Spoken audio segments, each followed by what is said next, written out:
Welcome back to my channel হেনামণির রান্নাঘর। আজ আমি এমন একটি ডিমের আমলেট তৈরি করে দেখাবো যেটা খুবই দারুণ খেতে লাগে। একবার যদি এইভাবে আমলেট তৈরি করেন মনে হবে বারবার তৈরি করি। এই ডিমের আমলেট সকালের ব্রেকফাস্টের জন্যও তৈরি করতে পারেন কিংবা বাচ্চাদের টিফিনেও দিতে পারবেন। দেখতে যতটা লোভনীয় আর দারুণ খেতে লাগে। আশা করছি ভিডিওটি আপনাদের ভালো লাগবে। ভালো লাগলে লাইক কমেন্ট শেয়ার করতে ভুলবেন না। আর আমার পাশে থাকার জন্য প্লিজ আমার চ্যানেলটিকে সাবস্ক্রাইব করে দেবেন। ভিডিওটি প্রথম থেকে লাস্ট পর্যন্ত দেখার জন্য অনুরোধ রইল। আসুন তাহলে দেখে নিই আমি কিভাবে তৈরি করছি। সবার প্রথমে আমি গ্যাসের ফ্লেম অন করে একটি কড়াই বসিয়ে দিয়েছি আর দিয়ে দিচ্ছি 2 টেবিল চামচ মতো তেল। এখানে কিছুটা আলুকে এইভাবে আমি ছোট ছোট করে কুচিয়ে নিয়েছি। এখন এই আলুগুলোকে আমি একটু ভেজে নেব। এখন আমি এর মধ্যে দিয়ে দেব অল্প একটু লবণ।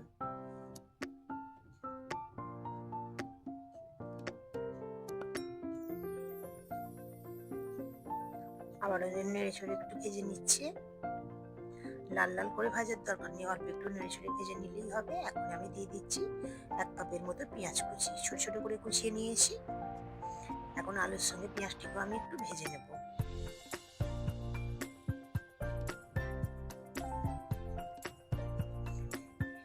এখন আমি এর মধ্যে দিয়ে দিচ্ছি 1 কাপ বাঁধাকপি কুচি। এর মধ্যে আপনারা যে কোনো সবজি অ্যাড করতে পারেন। নেড়ে চেড়ে আমি এর মধ্যে একটু মিশিয়ে নিলাম।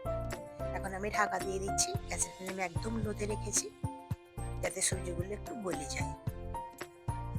ঢাকনা খুলে আবারও নেড়ে চেড়ে একটু ভেজে নিচ্ছি। এখন আমি এর মধ্যে দিয়ে দেবো একটি টমেটো কুচি। একটি টমেটো নিয়েছি, ছোট ছোট করে কুচিয়ে নিয়েছি। টমেটোকে এর মধ্যে আমি মিশিয়ে নিচ্ছি। দিয়ে দিচ্ছি অল্প একটু আদা রসুন বাটা। আদা রসুনটিকে মিশিয়ে নিয়ে একটু ভেজে নেব এবং দিয়ে দেবো অল্প একটু লঙ্কার গুঁড়ো এবং অল্প একটু জিরে গুঁড়ো দিচ্ছি। অল্প একটু দিয়ে দিলাম গোলমরিচ গুঁড়ো এবং 1 পিঞ্চ দিয়ে দিচ্ছি হলুদের গুঁড়ো। সবকিছু নেড়ে চেড়ে একটু ভেজে নেব।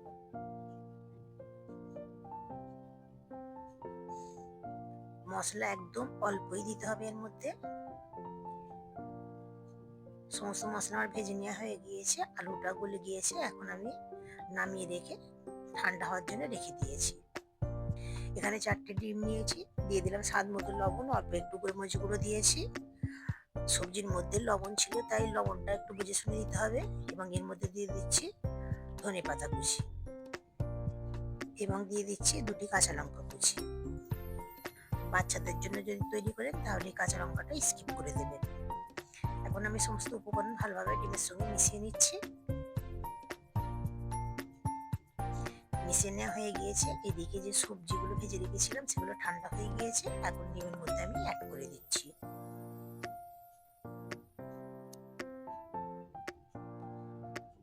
এবং ভালোভাবে মিশিয়ে নেব।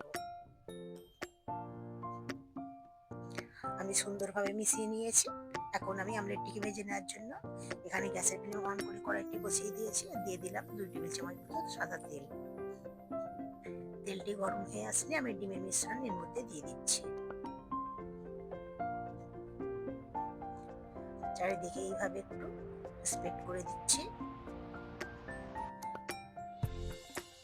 এখন আমি ঢাকা দিয়ে কুক করে নেব। গ্যাসের ফ্লেম একদম লোতে রেখেছি।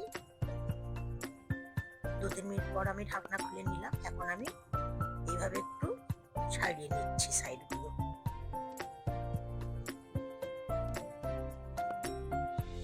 এখন আমি উল্টে দেবো, তার জন্য এখানে একটি প্লেট নিয়েছি। এইভাবে একটু উল্টে দিয়ে আবারও এই সাইডটা আমি ভেজে নেব। আবারও ঢাকা আরো 2 মিনিট মতো আমি আমলেটটাকে ভেজে নিয়েছি। আমলেটটা আমার রেডি হয়ে গিয়েছে। এখন একটি প্লেটের মধ্যে পরিবেশন করে আপনাদের দেখাচ্ছি। দেখতে কতটা লোভনীয় হয়েছে, খেতে খুবই দারুণ লাগে। এইভাবে একবার তৈরি করে দেখবেন, বাচ্চা থেকে বড় সকলেই খেতে পছন্দ করবে। আর একবার তৈরি করলে মনে হবে বারবার তৈরি করি, এতটা মজার খেতে হয় এই আমলেটটি। প্রিয় দর্শক, আপনাদের এই রেসিপিগুলো কেমন লাগছে কমেন্ট করতে কিন্তু ভুলবেন না। আর বাড়িতে যদি তৈরি করেন অবশ্যই কমেন্ট করে জানাবেন। আশা করছি ভিডিওটি আপনাদের ভালো লেগেছে। ভালো লাগলে লাইক কমেন্ট শেয়ার করতে ভুলবেন না। আর আমার চ্যানেলে নতুন কোনো বন্ধু হয়ে থাকলে প্লিজ আমার চ্যানেলটিকে সাবস্ক্রাইব করে দেবেন। এখন আমি আমলেটটিকে আপনাদের কেটে দেখাচ্ছি। কত সুন্দর দেখতে হয়েছে, শুধু দেখতে নয় খেতেও মজার। আবারও হাজির হব অন্য কোনো রেসিপি নিয়ে। ততক্ষণ সকলে ভালো থাকবেন, সুস্থ থাকবেন। Thanks for watching.